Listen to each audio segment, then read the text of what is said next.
Something really creepy happened a few months ago when I was on a road trip. I found myself driving really late at night because I was trying to find a hotel. I had stopped at a gas station, but I had no service, so I started driving to hopefully get service in the next town. However, I must have really been in a dead zone because as I continued driving, I just didn't have any service. After driving for like 20 more minutes, I took the next exit to try to find a gas station again. I still didn't have service, and at that point, I was just going to buy a map or see if the worker at the gas station knew of any nearby hotels. So after taking the exit, I did not immediately see any gas stations or anything really. I kept driving and then took another road, hoping that it would be more promising, but it wasn't. This road appeared very quiet, and very shortly after turning onto it, I noticed something strange. There appeared to be two men just sort of standing in the middle of the road. This was confusing. They did not appear to be construction workers right off the bat because they weren't wearing reflective vests or anything, and they also did not appear to be police. As I got closer, I saw that they were just wearing regular clothes. However, they both looked right at me as I approached them. I thought they might move off to the side of the road or something. Nothing appeared wrong with the street, and this was not a road that had a sidewalk on it or anything. There was woods on both sides, and it didn't seem like anybody would be out walking around there. The men stood there in the middle of the street, blocking me from passing. I came to a complete stop, and I had a bad feeling about it. I decided that it would be best to just leave, but before I did, I saw that the men were walking towards me. I lowered my driver's window a little and asked what was going on, but they didn't answer me. They just continued approaching. One of them was going towards each side of my car. I then hit reverse and started slowly backing up. One of the men went faster towards me, and I saw the other guy going to the side of the road. At that point, I turned to try to turn my car around so that I could drive the opposite way. I was far enough from the men that I didn't think they would catch me in the small amount of time that I would be stopped. So I went slightly off the road, stopped, put my car into drive, and then I started going the opposite way. By now, one of the men had gotten within 30 feet of my car, and the other was a short distance behind that. But the second man was now holding something large. I hit the gas, not knowing what it was, and started to drive away from there. In my mirror, as I was driving off, I saw the man go down and slide the object. Whatever it was slid pretty fast, and it almost reached my car, but it went off the road right behind me. That's when I realized it was probably a spike strip, the stuff that police use to pop a suspect's tires in a chase. So these guys were trying to pop my tires, but I knew that these men were not police. I kept driving away, and I got onto the next road which led to the highway. Then I tried calling the police, but I still had no service. I got back to the highway and drove down for a little while. About 15 minutes later, I finally had service again. Then I called the police. I told them about it, and they said they would go over and look into it. The men were probably gone by then though, and I never heard anything more about it. I was able to get to a hotel that night, and then continue with my road trip. This is something that still freaks me out to this day when I think about it. I'm not sure if those guys were trying to rob me or what, but I'm just really glad that I got away from them.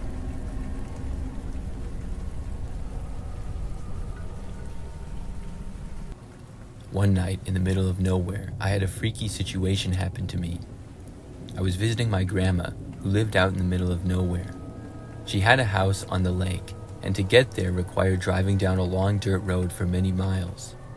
It wasn't a very popular lake, so she didn't have any neighbors, the closest houses being at least a mile or two away. Because it was such a long drive, whenever I visited, I would just naturally stay the night in her guest bedroom so that I wouldn't have to drive long, tiring hours in the darkness. One night when I was visiting my grandma, I was sitting out on her back patio just hanging out listening to music. It was close to midnight, and my grandma had gone to bed already, so I was just enjoying the nice night air while sitting outside on my phone. Over the sound of my music, I thought I heard something banging or clanking around. There was a steady breeze that night, so I just expected it to be the wind moving something and making noise down by the boathouse. However, as the night continued, I also saw some quick flashes of light from down by the dock and the boathouse, and I knew that somebody had to be messing around down there. I was nervous because I was out in the middle of nowhere and isolated enough that there shouldn't be anybody nearby, let alone looking around down by my grandma's boathouse. I thought about calling the cops, but decided against it because it would take over an hour for them to arrive most likely. Instead, I turned off the music and went inside to grab my grandma's revolver, which I knew she kept loaded. Upon coming back outside the patio, I saw occasional movements of light down by the boathouse, so I decided to confront whoever it was now that I had a weapon. I called out to stop messing around by the dock and to reveal themselves and leave the property. I assumed that whoever it was would simply just leave without revealing who they were, but to my surprise, the figure of a tall, skinny man stepped out onto the dock. Illuminated by the moonlight, all I could see was his figure at first, but as he approached, I saw that it was an older gentleman. He casually began walking up the dock and towards where I was standing on the back patio, as if he had been doing nothing wrong. He didn't say anything as he slowly kept approaching, so I yelled out to stop and leave the property or else I'd shoot. I thought for sure that would be enough warning for him, but he just kept coming up the lawn towards me. I finally took a warning shot right above his head to stop him from advancing. After I had fired the shot, he put up his hands and spoke to me for the first time, saying to take it easy and relax. Fully creeped out by the demeanor of this old skinny man, I told him to leave immediately or I would shoot him. The man stood still for a couple seconds, and I thought that he might start walking towards me again and I'd have to shoot him.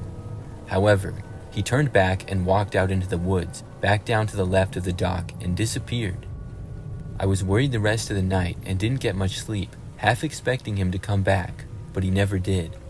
I'm not sure what his deal was and why he was so comfortable and nonchalant about approaching me while at gunpoint.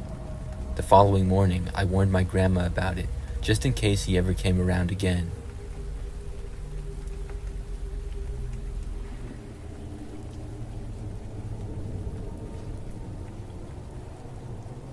This happened to me 2 years ago, and I still remember it like it was yesterday. I live in the countryside of Ireland, far from the nearest town, out in the middle of nowhere. It's usually pretty quiet, which is nice. Most nights, the only sounds I hear are the occasional cow escaping the field next door or my dog barking at someone walking by. But about 2 years ago, I heard something really strange. It was late spring, and the night sky was clear. I remember stepping into the kitchen around midnight for a snack. As I rummaged through the cupboards, I began to hear noises outside. At first, I thought it was just an animal, but the sounds only grew louder. I opened up the window to listen better, and I saw my dog standing by the back door. She wasn't barking, which was strange because she usually barks at anything, especially animals.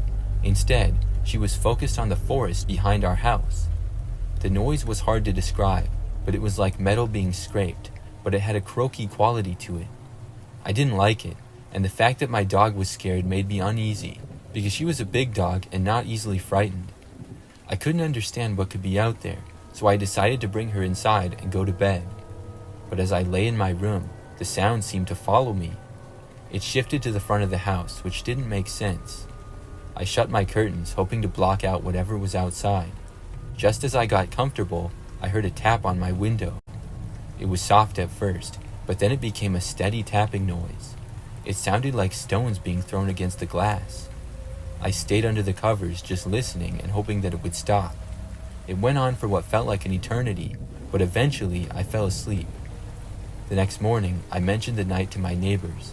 That's when I found out a man had moved into a house just around the corner. They said he wasn't exactly a law-abiding citizen, and he had a history of trouble with the law, so much so that whispers about him being a drug dealer floated around. About a month later, a massive stash of drugs was discovered in a shed nearby, and we never saw that man again after that. Thinking back, I can't shake the feeling that he might have been trying to scare me that night while he was high or something, but it was just all so strange. Like, how did he create that sound for hours, and how did the sound move around the outside of my house so quickly? What unsettled me the most was the thought of what could have happened if I had gone to check on the noise. I'm still not 100% sure of what it was, but it freaked me out.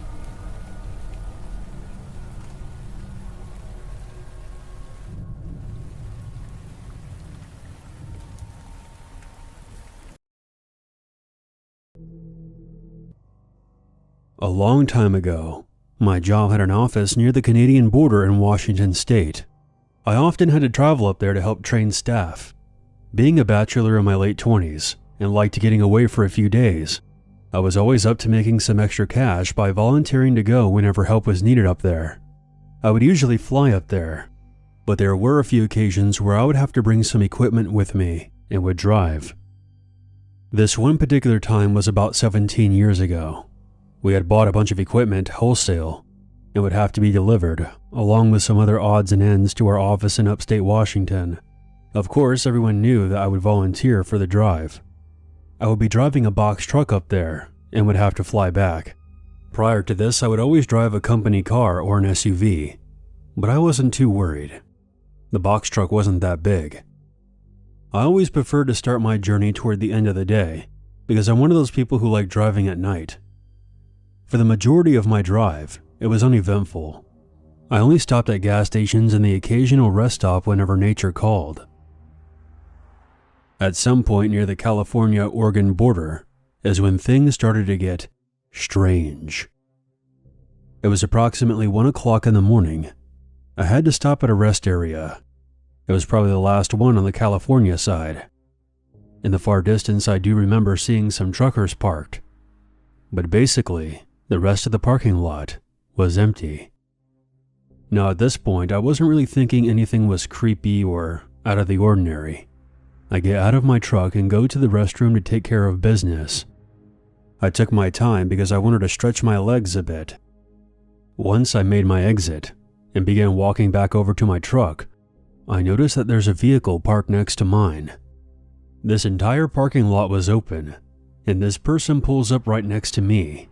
I thought it was odd, but I brushed it off and jumped back into the truck to continue my journey. About 10 or 12 miles down the freeway, my truck begins to act funny. The interior lights begin flickering. A little while later, all the lights in the vehicle go out. The interior lights, the taillights, and the headlights. At this point, it's about 2 a.m., and I'm driving through a forested area in southern Oregon. I was more angry than scared at that point, driving 60 miles an hour in the middle of what seemed to be like a scene out of Tales from the Dark Side.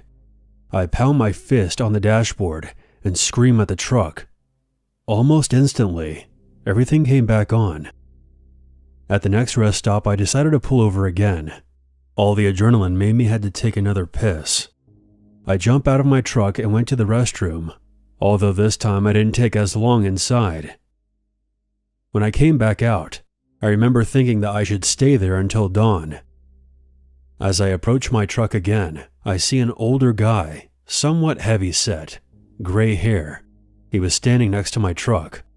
I didn't see a vehicle near mine, but I just assumed that he was out stretching his legs. As I get closer, he starts up a conversation, saying something about the weather. A very light snow was falling, but not the kind of stuff that stays on the ground. I wasn't really paying much attention to him, because my first impression was he was just a lonely old guy who wanted to chat, and I really wasn't in the mood. He then said something that made my hairs stand up. As he was looking at my truck, he says, "Are you having some mechanical problems?"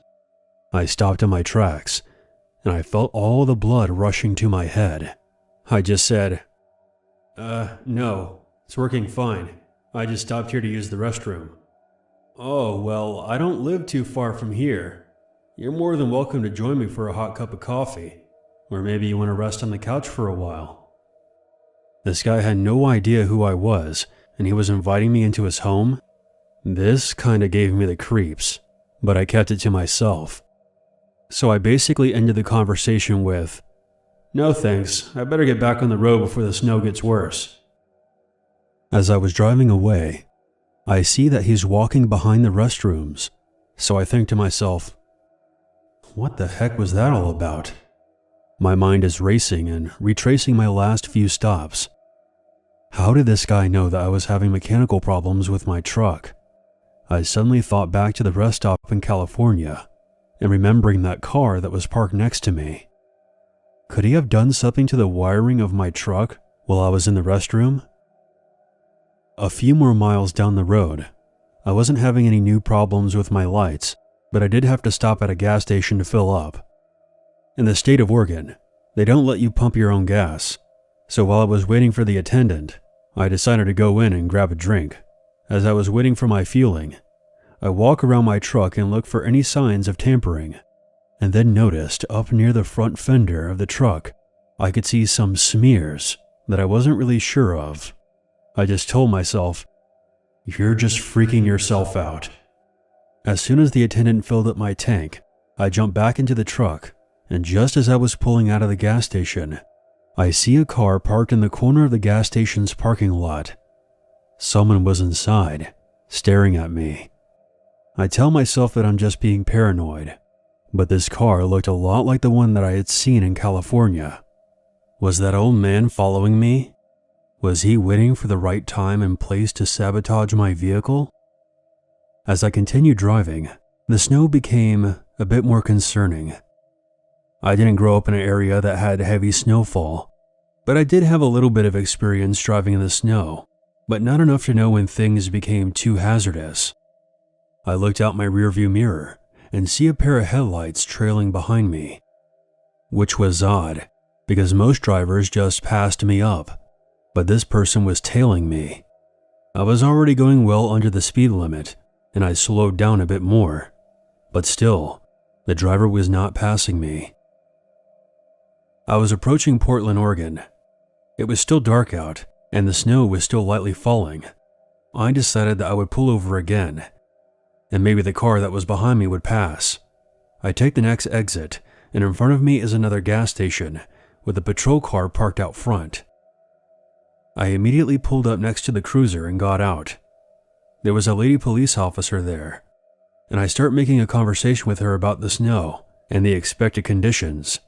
I was thinking about telling her about the car behind me, but suddenly I felt kinda silly about it. What was I going to say? "Hey officer, I think I'm being followed by an old man who may or may not have done something to my truck." She was very nice, and she asked me where I was going and where I came from. I kept looking around to see if I could spot the car, but it was nowhere in sight. She suggested that I stop for the night and starts telling me about the dangers of driving without proper sleep, and tells me that if I go down the road a couple blocks, there was a motel behind a gas station. I decided that she was right. The stress of this entire situation was exhausting. Hopefully by the time I get back out on the road, the snow would be gone and I would be more rested. As I pulled up to the motel, I decided to park my truck behind the building so it wouldn't be seen from the road. I go to my hotel room as quickly as I could and lock the door. Honestly, I didn't get much rest. I stayed up and watched TV and nodded off here and there, jumping at every noise I heard outside. My mind kept racing back, recalling all the events from before the California border, up to my conversation with a police officer. Maybe he saw me talking to the cop and decided to back off. Maybe he was waiting for me to pull over at another rest stop to carry out whatever his plan was. Why would a stranger invite another stranger into his house in the middle of the night at a rest stop?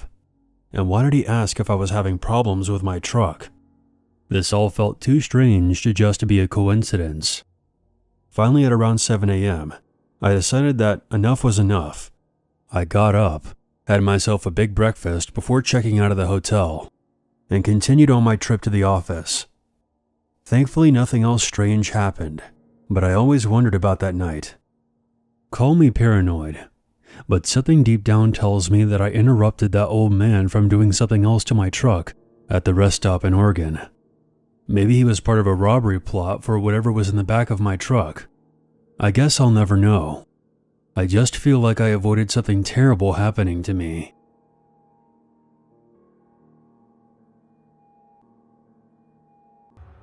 This happened back when I was 8 years old.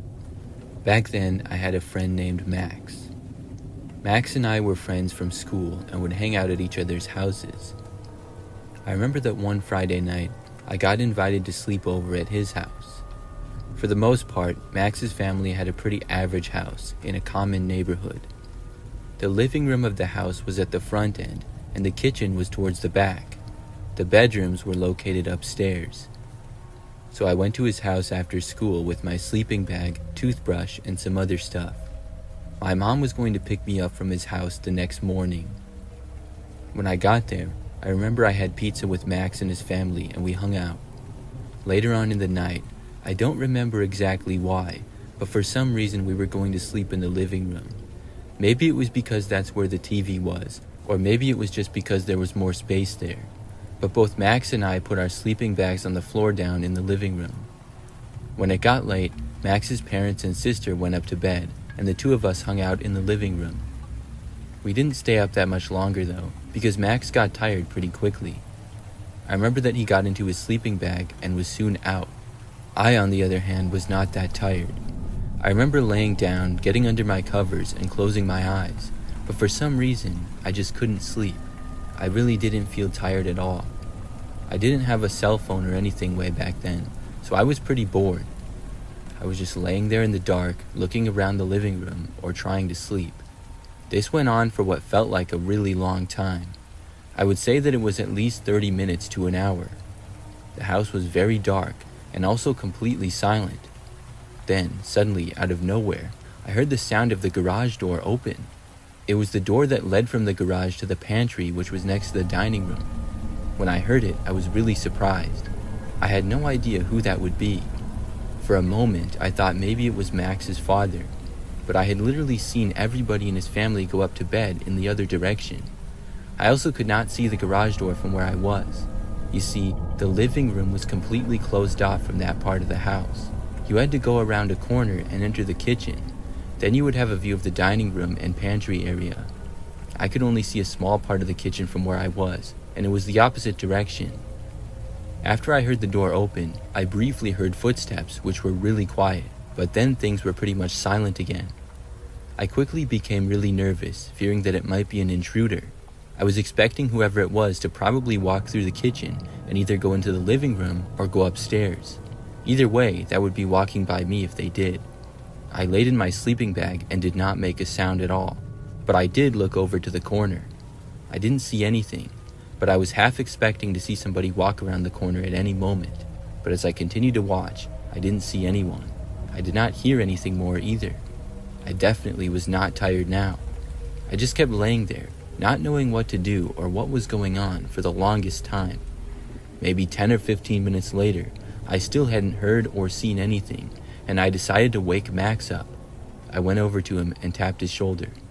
After a few tries, he awoke, and he asked me what was going on. I told him that I heard the garage door to the house open, and I thought that somebody had entered. He asked me if I was joking, and when I said no, he seemed to wake up. After whispering to each other and discussing it for a few moments, we decided to go and look. I was pretty nervous, but Max and I got up and walked over to the corner to go and see. We walked over, and right before we reached the wall and entrance of the kitchen, we heard the sound of the door opening again. Then, as we looked around the corner, we were just in time to see the garage door closing and somebody walking out of it. We did not get a good look at all of who the person was, but we could tell that somebody had been there. After the door to the garage shut, Max and I were both completely shocked. Max then ran over to the garage door and locked it. After that, he sprinted back over to the living room and said he was going to wake up his parents. I waited in the living room as Max went upstairs and returned about a minute later with his parents. They came down, and Max's father walked into the garage. We discussed what happened with his mother, and a few minutes later, his father returned inside. He said that whoever was there had left. Max's father even looked around the backyard a little bit and was confident that he didn't see anyone. At that point, everybody pretty much went back to bed. Max's parents went back upstairs, and Max and I got back into our sleeping bags. Now, Max once again fell asleep relatively fast, and I once more could not. I laid there awake for at least another 30 minutes. Things were completely silent. However, I finally started to feel relaxed and even a little bit sleepy. But just then, those feelings were interrupted when I heard the garage doorknob turn. With it being locked though, the door did not open. I figured that the person was back. Luckily, they were not able to get inside. I just heard them try the door that one time. I kept laying there and listening. There were no more noises. Eventually, I was able to fall asleep. The next morning, I told Max about hearing the doorknob turn again the previous night. We told his parents as well, and his dad searched the entire property. However, whoever had been there must have actually been gone then, because he didn't find anything. My mom soon came and picked me up after that. I didn't really hear anything more of it from Max. I stayed over at his house a few more times, and nothing like that ever happened again.